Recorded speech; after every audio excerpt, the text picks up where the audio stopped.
So in this section we're going to talk about how derivatives work with velocity and other ways of describing rates of change.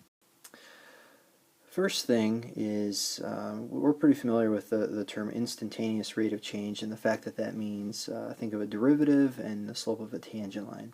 And just to clarify, anytime that we see rate of change, we're going to assume it's instantaneous. And if it's an average rate of change, if they actually say that, that means find the slope between 2 points. So our first example here says the length of a rectangle is given by 2t plus 1. The height is the square root of t, and t is going to be in seconds, and our linear dimensions are in centimeters. Find the rate of change of area with respect to time. So the first thing we should probably figure out is what is the area formula. So area for a rectangle equals length times width, which for this one would be 2t plus 1, put that in parentheses, times the square root of t. And what we're going to find is how area changes with time. So we are finding dA dt. How is area changing as time changes? Instead of dealing with y's and x's, these other variables are taking their place. We take the derivatives just like normal, and I notice that I am multiplying a function by another function. That means I need to use the product rule. So I will have 1 d2, so that's going to be a t to the 1/2 power. That's what I'm taking the derivative of. So I'm going to bring the 1/2 down to the front, and then I'll have t to the negative 1/2 power plus, and then it would be 2, so square root of t times the derivative of the first function, which is just the number 2. And I suppose if I wanted to, I could make that look just a little bit nicer. The first part would just be 2t plus 1 on the top, and in the bottom, instead of multiplying by 1/2, I'm going to divide by 2. The t to the negative 1/2 power just means I have a square root of t in the bottom.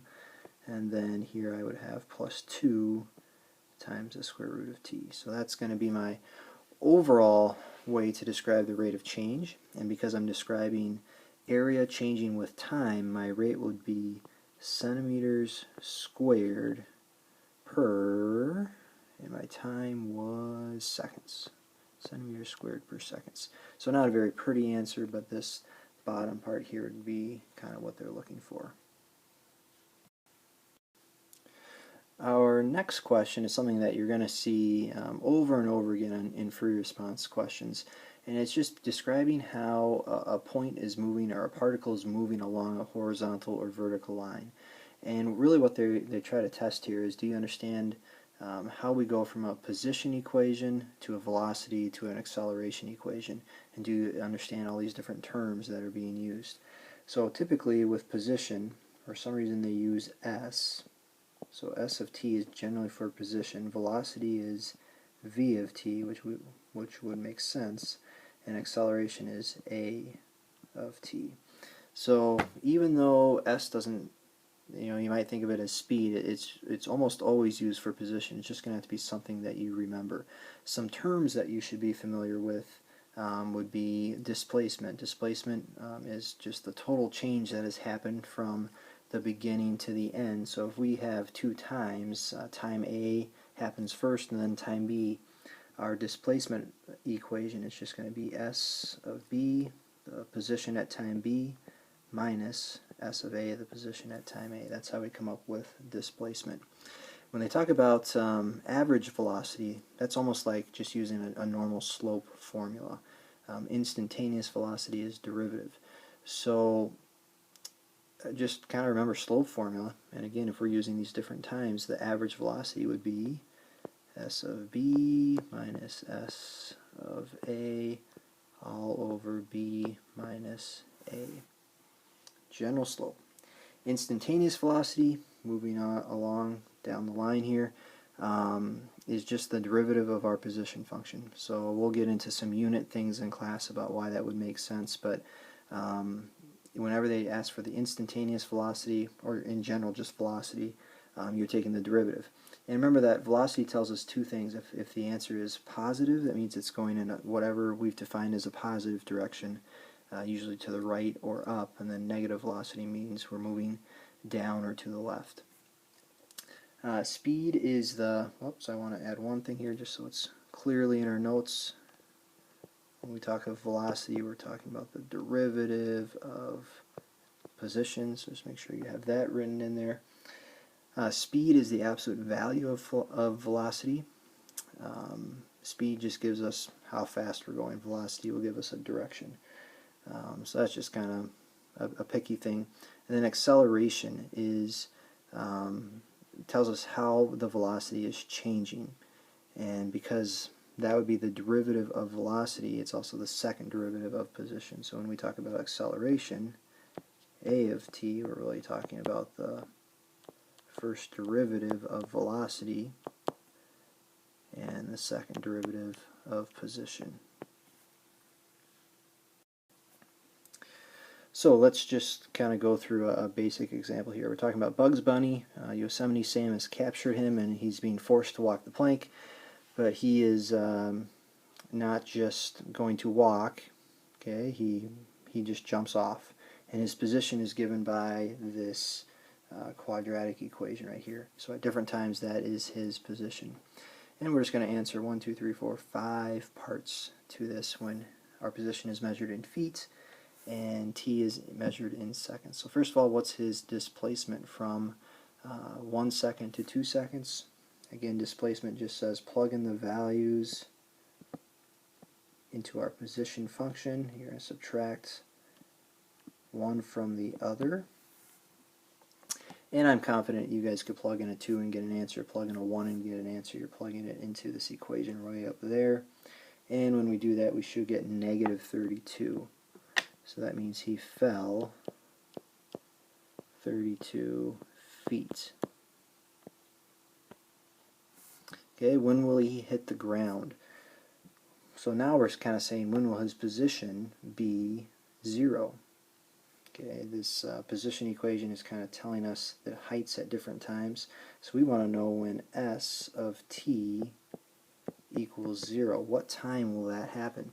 And this is really not a calculus question so much. It's more of a pre-calculus question. You could graph the function and find the x-intercepts. You could factor that apart. You could use quadratic formula. Again, I hope that we know how to do that by this point, and your answer for that would be 5 seconds. At 5 seconds he hits the ground. So again, that's not so much a calculus question. What will his velocity be at impact?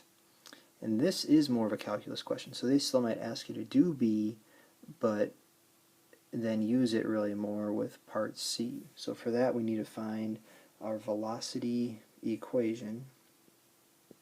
Remember that it's just the derivative of position, so for velocity I'd get negative 32 t plus 16, and I want to know what's going on with that's not good. See if I can erase that here real quick. Okay, I want to know what velocity is at 5, and again I feel pretty good that you guys could plug that in and work that okay, and you get negative 144.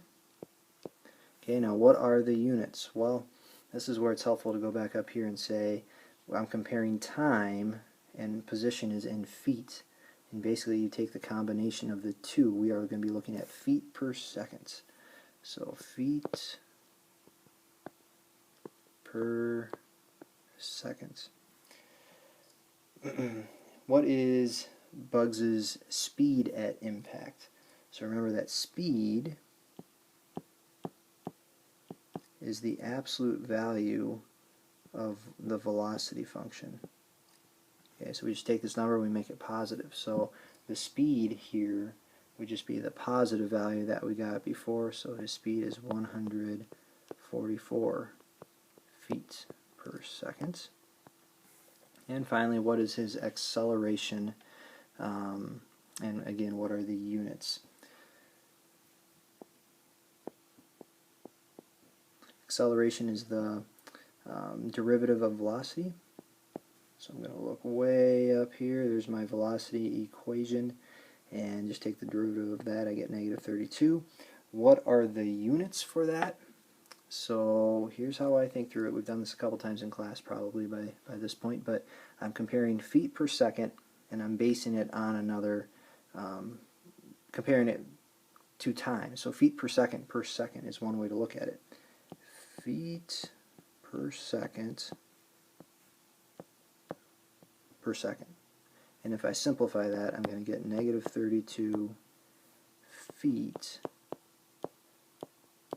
per second squared. It's a really odd unit, but that is what they're looking for, and it all is based on understanding this. And so if we're not quite sure where that's coming from by this point, ask a question tomorrow in class, and I'll make sure to show you a graph that makes that a little bit easier to follow.